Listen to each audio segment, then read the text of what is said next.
এটা হচ্ছে golf bag, অনেকে গল্ফে কিটসও বলে। এখানে সব গল্ফের কিটস, এখানে ক্লাবস আছে।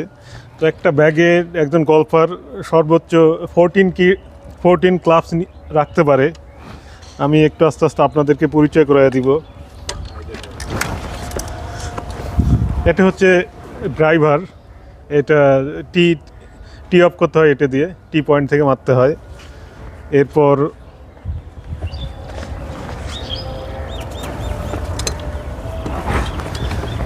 এটা হচ্ছে 3 উড, মানে দূরে কখনো মারতে হলে তখন এটার ব্যবহার করা হয়।